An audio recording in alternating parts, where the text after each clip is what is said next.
Hi, I'm Jess. In this class, we're going to be talking about depression, what to do if you have suicidal thoughts or self-harm tendencies, and we're going to talk about therapy. I'm going to bring you along with me as I explain what depression feels like, what the stages are of depression worsening, what it's like to go through suicidal thoughts or self-harm tendencies, and really what to do about it. I'm going to tell you how I get myself out of depression and what it's like going to therapy. And the last thing we're going to cover is how to know if your therapist is a good fit for you. I want to give warning to anybody that is considering watching that I go into what suicidal thoughts are like and some brief self-harm, and I just wanted to give everybody a warning that if it's going to make you feel uncomfortable or if you will become triggered by it and it will upset you, please consider skipping that part of our class. I think that you can still get the message without going through that section, and I think that the rest of the class is really important to hear, even if you aren't going to be able to get through the part about suicidal stuff or self-harm or any of that. So I just wanted to give a warning to everybody, and I wanted to be upfront that I am not a professional. I'm not a therapist. I am not trained in any way, but I do have experience, and I've been doing a lot of self-help for a while, and I figured that maybe some of the tips that I've learned to help myself out of these things could help some of you out there. I want to thank you for considering taking my class. And for those of you that are ready to get into this and learn what do we got to do and how do we get a handle, let's get into it. So in this lesson, we're going to be talking about depression. I have been through a couple different depressions. And I've struggled with depression for a really, really long time. My first time going through a depression, I was 10 years old, and I just really didn't understand what was happening and what the feeling was, or, lack of feeling was. I really didn't come to terms with my depression or, on occasion, my suicidal thoughts or my self-harm action until 2015, and I nearly commit suicide.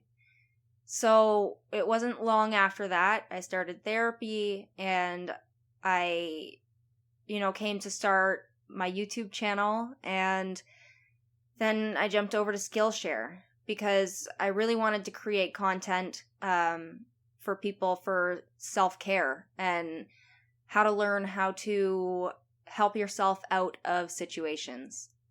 So I'm going to tell you what I've personally assessed as the stages of depression. So let's go step by step.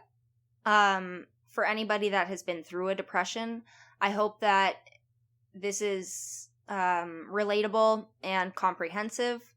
To anybody that hasn't been through a depression, I hope that this gives you some clarity into what happens inside of at least my brain as I'm falling into depression. Because I think this is very relatable. So stage 1 is you feel pretty normal, just keeping your daily routine going, still actively doing the things you usually do. Stage 2, you start to notice that you're maybe in a funk. You're not feeling like as happy or upbeat as usual, and you start to okay, well, what was the last thing that I did that was a lot of fun? Maybe I'll have another party, or maybe I'll play online games with my friends, or whatever it is that, you do to bring yourself joy. But it may not be as fun, or like you just can't seem to get as much happiness as you used to out of the things that you like. But really, like, you don't super notice. It's just sort of like, man, like, things are kind of boring. Stage 3 is feeling kind of disconnected. You may just sit and like not waste time, but not actively do things with your time. So say you have some time before work or something, and you just sort of hang out. Not because you need to rest or anything, just because like you don't really feel like doing anything. Feeling very blasé. And for some people, then you start to like fall into your old habits of maybe negative self-talk, or just feeling like you don't really care, apathetic. Stage 4 for me is mood swings. This is when your family or friends may notice that you're a little bit removed, you're not as chatty, you're not very talkative, you're not feeling the same, and, things can make you react really quickly. You can feel like overwhelmed really quickly, or like snap at people. This is usually where your friends or family will be like, are you feeling okay? Like, you look kind of tired. And then, stage 5, you ask yourself, like, do I really look as tired as I feel? In stage 5, I find that I relate to sad content and like dark humor way more than I usually do when I'm feeling good. Stage 6 is you slowly start to just feel numb. You keep up your routine of like going to the things you're supposed to go to, and if you made plans, then like, well, I have to go to these plans, and it's just, you start to feel like everything's a chore. Like even things that you would normally really enjoy, is just like, well, I just don't care. Like I don't want to put in any effort. Stage 7 is when you cancel plans. You just don't have the energy to do a lot of things, and going out and socializing seems like so much work. You should never feel like seeing your friends or your family is a chore, but usually that's how it feels when you're in stage 7. It's just like everything is against you. It feels like you're swimming up current. Stage 8 is when you notice that, like, maybe I'm depressed, but what do I do about it? Like, I don't know what to do. Like, and I'm trying, I'm trying to go see my friends. I'm trying to do the things I'm supposed to. But it's just, maybe it's depression. You've allowed yourself to, like, think, okay, like, something's up, but I don't know what action to take about it, or if I even really want to take action, because I'm so tired. And stage 9 for me is when you have a surprise feeling. For me, this last time, as I'm working out of this now depression, a friend called me that I hadn't heard from in about 2 years, and we caught up for like 2 hours. We just chatted and talked about how everything is going and how crazy the world is, and we just caught up, and I felt really happy and really grateful that I had gotten to talk to him, and I hadn't felt like happy or grateful in a really long time. And that's when I sort of see how deep of a hole that I've dug for myself, and how far isolated I am from everybody else. How much I've tried to push people away and cancel plans and make sure that just I'm alone. I just don't have the energy for anybody else. Stage 9 for me is when I absolutely force myself to tell somebody what's going on with me. Whether it's a family member or a friend or my therapist, somebody that understands mental health and doesn't judge where you're at, they can really offer you the crutch that you may need to take the next steps. For anybody that sees themselves in any of the steps that I've just explained, know that it's okay, and that there are steps that you can take to make sure that you will get yourself out of the depression hole. Stay tuned, and in my next episode, we're going to be talking about how to handle your self-harm or your suicidal thoughts, and what to do about it if you do start feeling that way. So now that we've identified where we're at in depression, the next video we're going to be looking at what happens when you don't seek help, and when you don't reach out. And then we're going to be talking about how to build that ladder out of depression, how to get out of the hole that you've built. So for anybody that needs to skip to the third lesson, this is your cue. Go ahead and skip the next video if you feel uncomfortable hearing about suicidal thoughts or self-harm or any of that. So please just skip to episode 3 in this series. Anybody that is looking for a little bit more help, let's get on to the next section.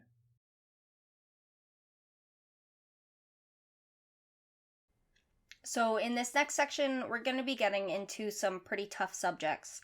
So if anybody feels that this video may make them uncomfortable, or if it's going to trigger you in any way, then please go ahead and skip to the next video now.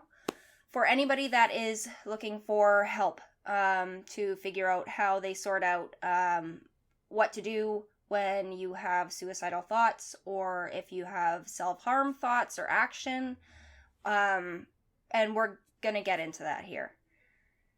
So I'm going to tell you briefly my personal sort of story with my suicidal thoughts and some self-harm action that I've taken. So, like 2015 is when I had my very serious depression. I sort of moved into, instead of just like the basic normal, in quotes, negative talk, it became very serious, and I was actively trying to figure out, okay, well, I don't want to feel this way anymore, and I don't know any other options that I can take, so what's going to be the thing to get me out of this situation? And for me, my self-care time became the time that I would isolate myself from all of my family and my friends. I would take baths, which used to be something that would really calm me down. But for me, my baths became my time to really sit in self-loathing and talk in circular, self-deprecating manner. You know, just thinking absolutely the worst things about myself, and that it would just be easier. So what really turned my brain on, I'll say, into figuring out where I was at and what I needed to do was sort of an instinct. So I'd been getting worse and worse and worse for months, and, you know, I decided that in my bath, I thought, okay, well, what if I, take pills? What do I have in my house that I would have enough of? And for me, I was very lucky in the fact that that thought caused fear for me. It caused a fear because I know I'm a very dedicated person, and when I set my mind to something, I don't back down. So for me, having the thought of actually making a plan and figuring out how I was going to move forward, it scared me enough that I had one of two options. Either I go through with it or find help and allow myself to be vulnerable and allow myself to realize that this is not where I need to be. And luckily, I chose the latter. And I was living in a duplex with my mom at the time, and so I went to her side of the duplex and I told her what was going on, and I opened up and I told her exactly how I felt and what stage I was at and what I was ready to make a decision, and that I was terrified. And that really sobering conversation that I had with my mother, it finally made me feel like I didn't have to shoulder everything on my own anymore, and that it wasn't only my responsibility to figure out how I can get out of this, that I can rely on others, and that I can reach out for help to ask how I get out of this. It's now been 5 years since then, and I'm thankful every single day that my mom put me into therapy. I'd be a liar if I said that I hadn't reached, really self-deprecating and not suicidal, but, well, I guess edging on suicidal thoughts again. In 2018, I had moved away from my family and friends with my fiance, which was a huge change for me, and was very hard. I went into a depression, and not having my normal sort of support system around me, I felt that numb sensation again where I couldn't feel anything. I couldn't feel happy, sad.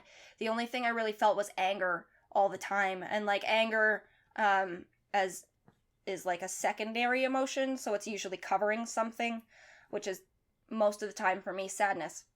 And so I grabbed a glass and I smashed it into our sink, and I cut my hand in 10 places and ran to the bathroom because I, in that split second thought, what the hell had I just done? And I'm an idiot. So then I got embarrassed and I grabbed a bunch of paper towel and wrapped it around my hand, and then I went and hid myself in the bathroom and cried. And my fiance was on the other side of the door trying to desperately get me to open the door, and he didn't know what to do either. Yeah, and that's another time that I really struggled with taking action because I didn't want to be where I was anymore, and taking action against myself instead of action to get myself out of the situation. I'm not professionally trained, and I haven't taken any classes on helping others through this. I'm not a teacher in that sense, but I'm a teacher in the way that I have experience, and I've been through this for years now, on and off. And I really want to extend some of the things that I've learned, and hopefully offer help to people that are in their own situations that they don't know how to get out of. So first things first, when you catch yourself thinking really self-deprecating, self-loathing, self-harm, or suicidal thoughts, please take it seriously. It's very important that you do.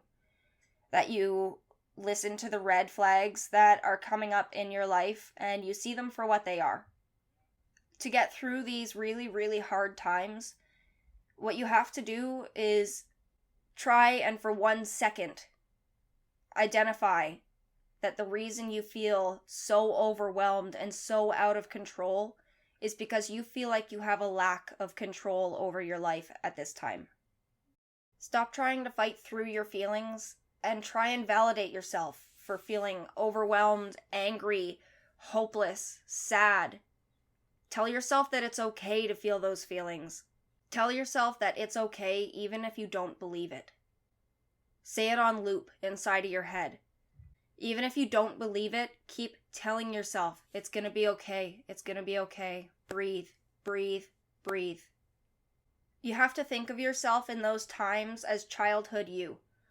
What would you say to 6-year-old you if you were in front of yourself, crying and in such utter disarray as you are? How would you help yourself through this? How would you calm yourself? It's okay to ask for help. It's okay to be vulnerable. And it's okay to need help. You don't have to solve every single problem that you come against alone. That's not why we all have the relationships that we have. Gain the courage to fight for yourself. Gain the courage to see where you are actually in your mental health. And gain the courage to believe that you can get yourself out of this. My most important tip of advice for you is please seek professional help. A professional is a therapist that is going to be impartial. They're not going to judge you for any of the problems that you're up against. They're just going to be able to give you a listening ear, somebody that is going to validate you and feel like you have the right to feel the way that you feel. They can offer suggestions when you don't know what to do next. And they can offer help when you don't know how to fix a problem. They are a paid professional that is there to care about your mental health and your stability. Their main goal is to help support you back to a happy and healthy lifestyle. If you are suicidal or you self-harm, I know how hard it can be to go to a therapist and open up about where you're really at. Because they are evaluating whether you will take action against yourself or against others. They want to make sure that you're going to remain alive and that you're going to be in a stable enough position to learn how to take care of yourself. I don't want anybody to not consider going to therapy because they're worried that they're going to be sent to the hospital because they feel suicidal. I am proof that you can get through therapy and you can talk and be honest and open about your feelings of really hard subjects without feeling like you're being judged, even though you are under evaluation. Your therapist will be able to talk with you through those feelings to identify whether or not you're going to take action. And if they do decide that you should go to the hospital and they do have to send you in, it's the best thing to know that your life is going to be protected, for you to have opportunity to get into a healthy lifestyle and a healthy way of managing your coping skills and your stress levels. And I can't tell you how hard it is for me to be able to write all of this and openly share with you. Because this was a very, very hard portion of my life, and it is still very hard. But I want your safety to be the number one thing. And I want you to have your safety as your number one priority. Because looking back now and seeing the thoughts that I thought were normal, you can't tell how far you are from normal when you're in a suicidal depression. You don't see how dangerous some of the things that you think are for yourself. And I want you to trust that only when you would take action will your therapist do what is legally bound for them to do. and make sure that you are taken care of. It can be really scary, like really scary to open up about these feelings. But hiding them it does you so much more damage. We can all find our way out of this. And please reach out to your friends, reach out to your family members, reach out to a professional to find your way through your own journey. The next video that we're going to be doing is going to be talking about how to build ourselves pretty much a ladder out of the giant dark hole that we have dug for ourselves in depression. And it'll be hard work, but I promise you that you can do it. Thanks for watching. Let's get on to the next one. So now that you are aware of where you're at and you're ready to not feel like this anymore, it's time to start building the ladder out of the depression hole.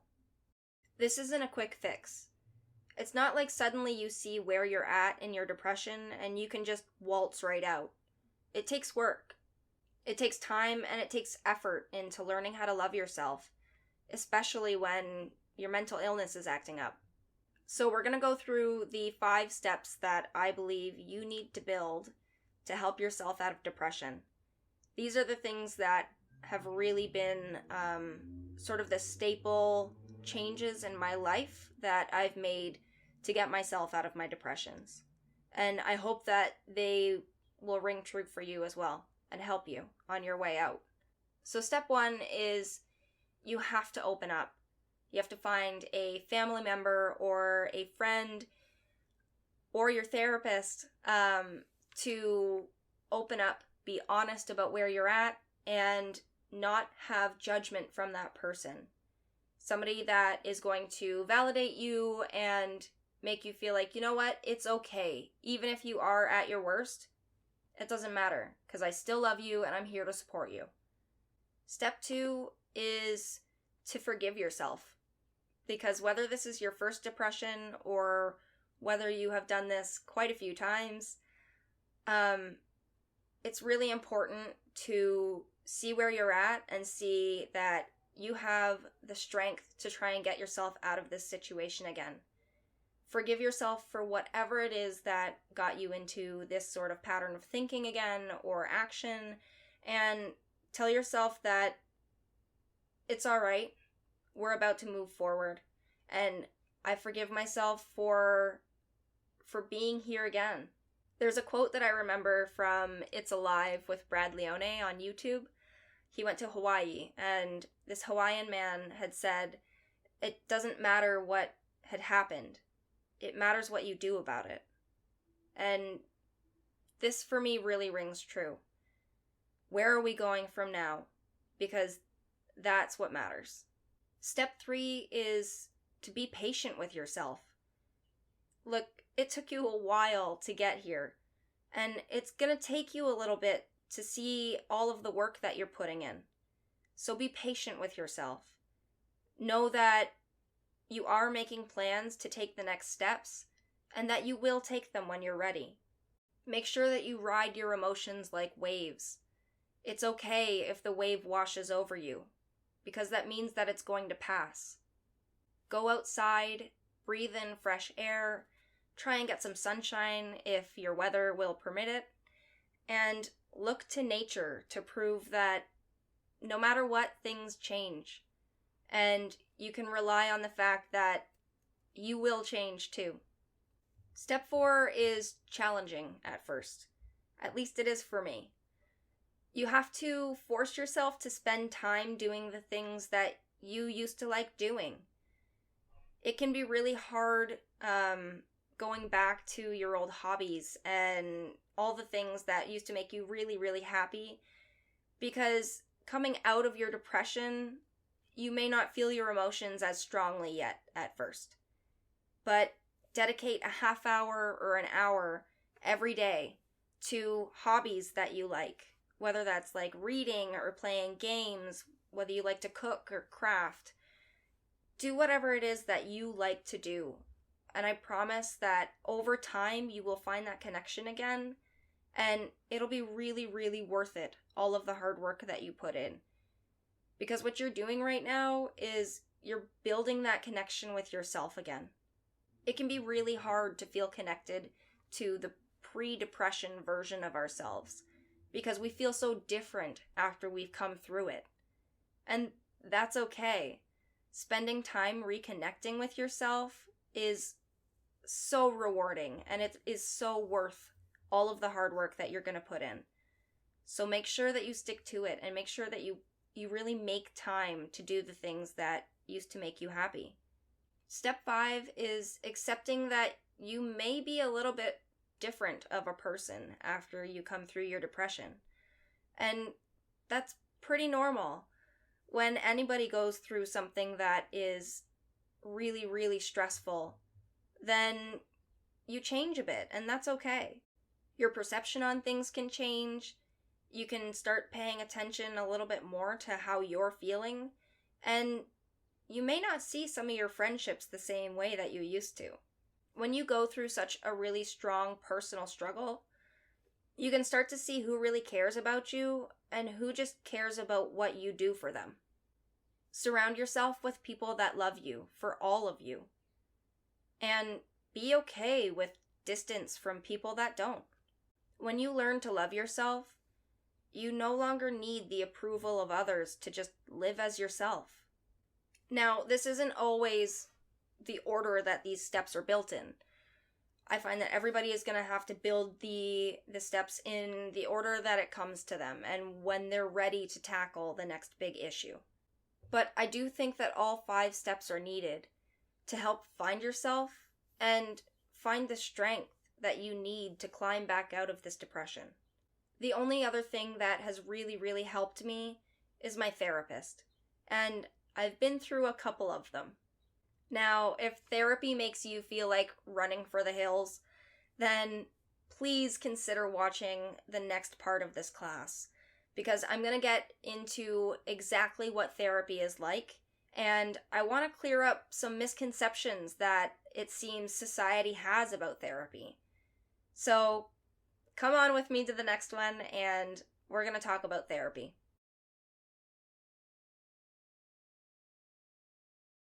So let's talk about what therapy is actually like. Not whatever society has made us believe therapy is, but what therapy is really like when you are going there and seeking help. So this is what I believe needs to be changed in people's minds. You are not going to a therapist for them to tell you what to do next. You're going to a therapist for you to work on yourself. You do all the work, not the therapist. Therapy is you talking about whatever it is that's bothering you to someone who is professionally trained to support you. And that's pretty much it. If you have a therapist that tells you what to do and what your best move is next, then that's not therapy. That's somebody sharing their opinion about your life and what your next step should be. My therapist is an older male, and he is just wonderful. Your therapist does not have to be the same gender identity as you. I used to have a therapist that was female, but she was not really a great therapist. She did help me through a few things, and she helped me gain some strength in my own value, but we had some issues. She really liked to play devil's advocate, and she would really try to push me to talk about things that I really didn't want to talk about or I wasn't comfortable getting to yet. And that's not how you should feel in therapy. Going to my current therapist's office is calming. It's comforting for me knowing that I'm going to have an hour to talk about everything that's been bothering me, get it all off of my chest. I'm going to have somebody that is going to support me and that I honestly believe has my best interest in mind. And I'm going to feel like I have some idea of what to do and what direction I want to take, at least, by the end of my session. And that's great. My therapist helps me feel validated when I feel hurt or wronged. He reminds me that my circumstance does not limit my worth, and that my past has no effect on my ability or my value. He helps teach me how to take care of myself, set boundaries, and how to assert myself if I need to. Now, here's what most people don't understand about therapy. I, as the patient, have all of the power. I decide what we talk about. I decide what problems we work on. I decide if we deal with the hard stuff or if we just talk about surface everyday stuff. And I decide when we take breaks from talking about the hard stuff. Because I'm the one fixing my life, not my therapist. When I have a problem, my therapist offers me different paths that I could take. Different ways that I could look at my problems. He asks me if the problem is mine at all to deal with, and what I think that I should do. I'm the one that gets to decide what's the best thing for me to do. I get to make all of the decisions on what I think my best path is. And when I leave, sometimes I get to go with exercises to try or new coping methods to maybe look into. Sometimes he tells me I should look into a self-help book that he's heard was helpful or read. It's never me following what he told me to do because he thought it was the best thing for me to do. It's me.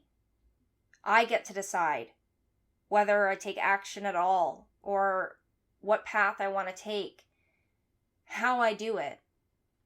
And I can go against any of the advice that he gives me, and I'm not going to get in trouble for it.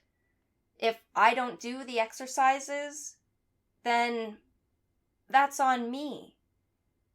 Like, the accountability is to myself, not to my therapist.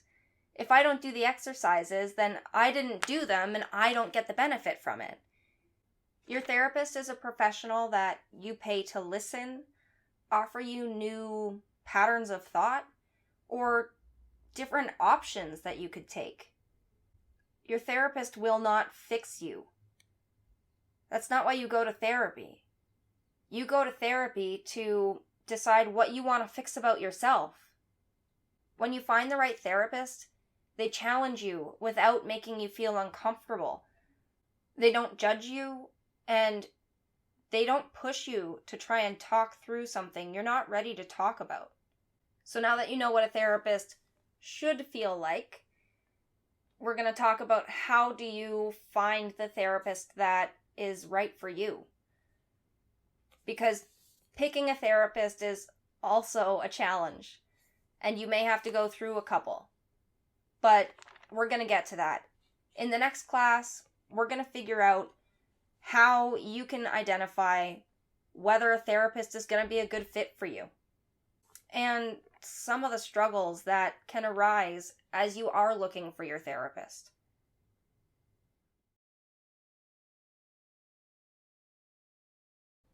Okay, so we are going to break this down into two sections.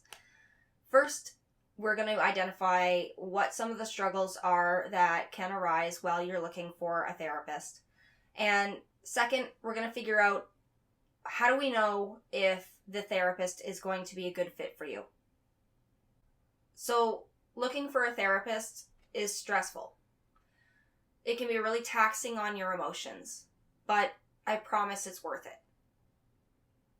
It's normal to go through a couple of therapists until you find one that has a style that really works for you.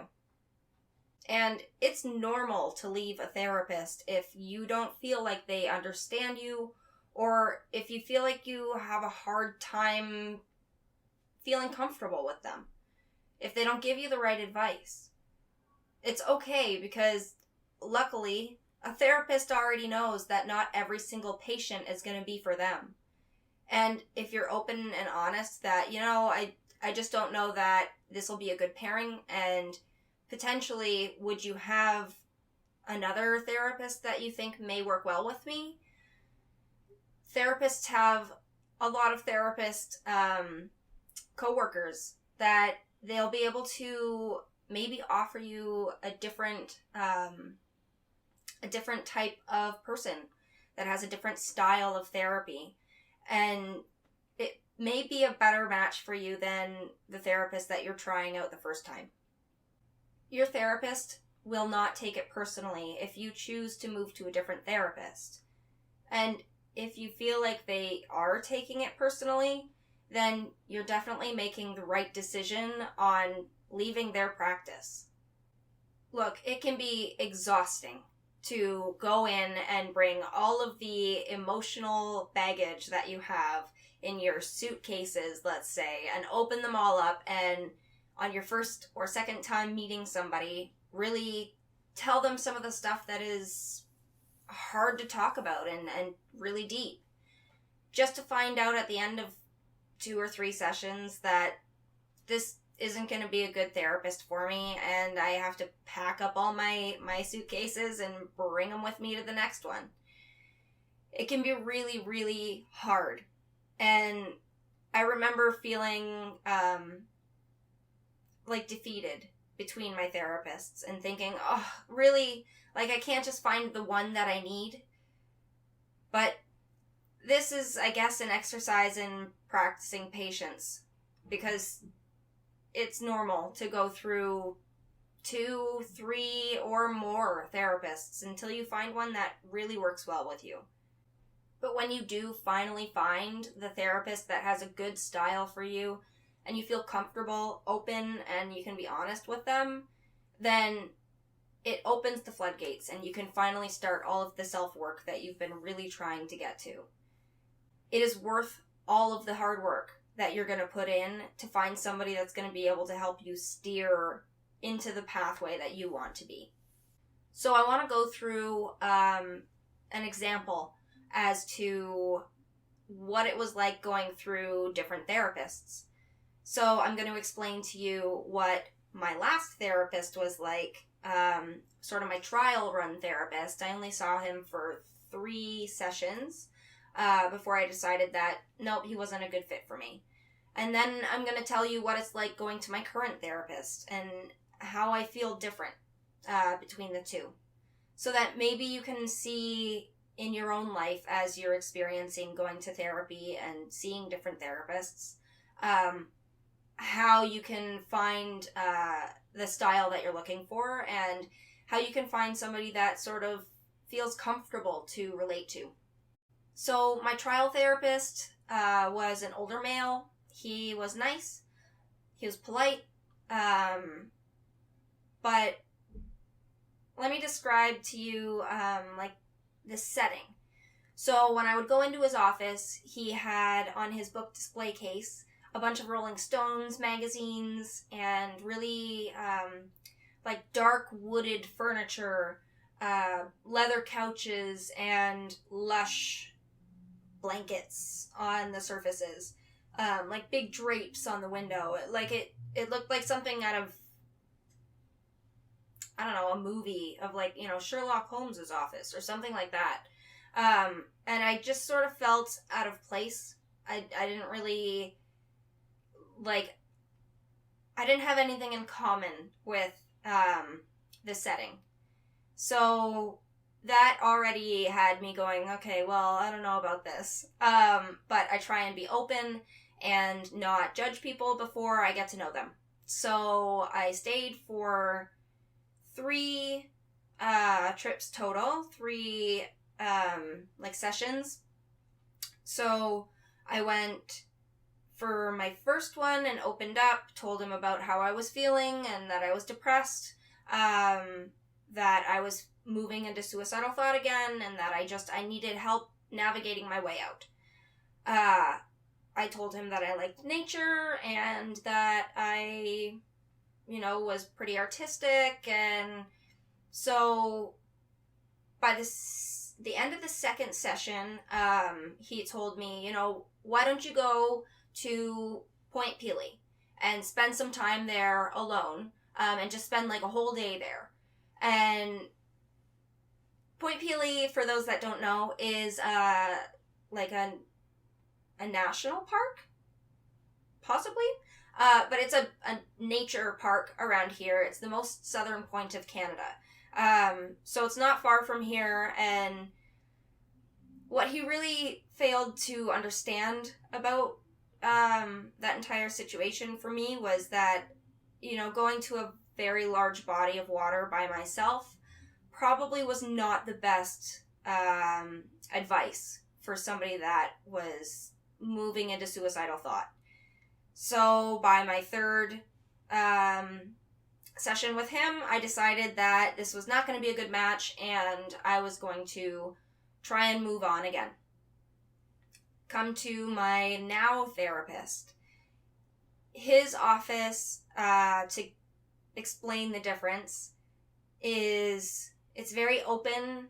There's some pictures on the wall of like nature stuff. He's got plants on every surface, minerals like quartz, and some native statues in between some of the plants. It's really nice. He has 4 rolling chairs in the room that you could sit on, and you get to choose where you want to sit. And a large patio door that he'll open if the weather is nice so that you can get fresh air.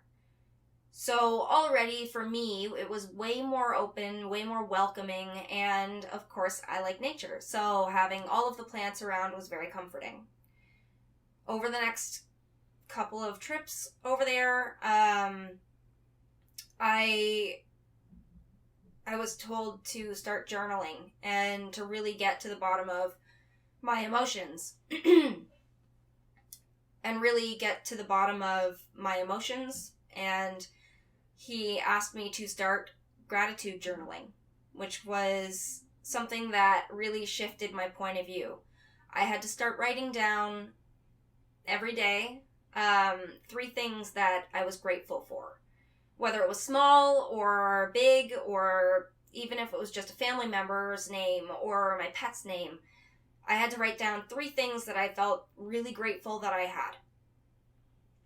So I did that for, I think, a good chunk of time. I think I did it for a couple months, and it really helped. But that is, even over short term, within a week, I noticed a difference. So he had me start doing that. And by my 3rd trip to his office, he really helped identify with me that I am the person that has all of the power in this situation, and that my life can change drastically as long as I'm the one that's putting in the work and that I'm the one that's making the decisions. So for me, that was very, very different from my first experience with therapy. And once I realized that I had all of the power and that it all relied on how I wanted to go about this, I really felt valued and respected. And my therapist will ask me questions and really try and clarify so that he can figure out what it is that I want to work on and why it is that I want to work on that. He can really help me discover the roadblocks that I'm coming up against, and not just identify, oh, well, this is what's causing you stress, but also help me think through my problems or look at different ways to cope through things. He is a great support system, and I really want to encourage anybody out there that is between therapists or trying to find that therapist that really meshes well with them. Keep at it. There will be somebody out there that is a good mix with you, and they will be able to really open your eyes to how wonderful of a person that you are. And how strong you are for continuing to make decisions to better your life. So keep at it. I hope that some of this has given you some clarity. And I'm going to leave you with a few questions that you should ask yourself. If you have a therapist and if you're wondering, okay, is this a therapist that is a good fit for me, or should I move on? When seeing your therapist, do you feel validated, heard, and important? Do you have the ability to question their point of view and ask them to explain things in a different way? Do you ever feel judged by this person?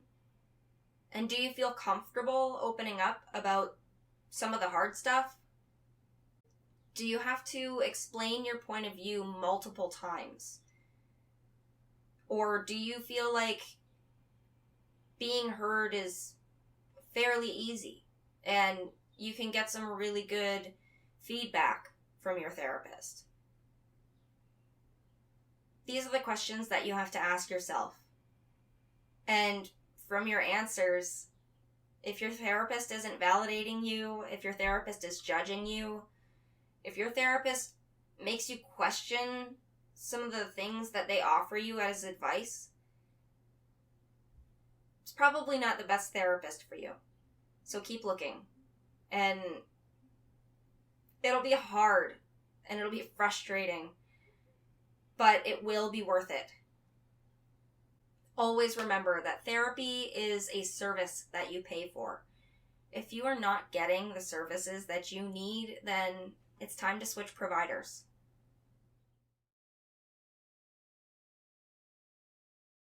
So, to reiterate, I am not a trained professional.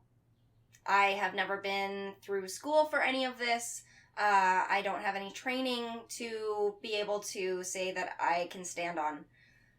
All of this was based on my experiences dealing with depression, suicidal thought, self-harm action, and therapy as a whole. For me, creating space to talk about these things is really important. If I didn't have the support system that I had and still have to this day, I wouldn't be here making this content to help others. If I can create content that will help others find the path to start healing themselves again, that's my main goal. I hope that you have found this class helpful and enlightening into the mind of somebody that has mental illness. And I hope you'll be able to identify when you or somebody else that you know is sliding down that slippery slope into depression. I want you to remember that you should have patience with yourself as you are slowly climbing out of the slump that you are in. And remember to let the emotional waves wash over you when it feels like you are trying to swim against the current. Find professional help that fits well with your needs and start your path back to happy and to healthy. Thank you for showing up and for learning with me today.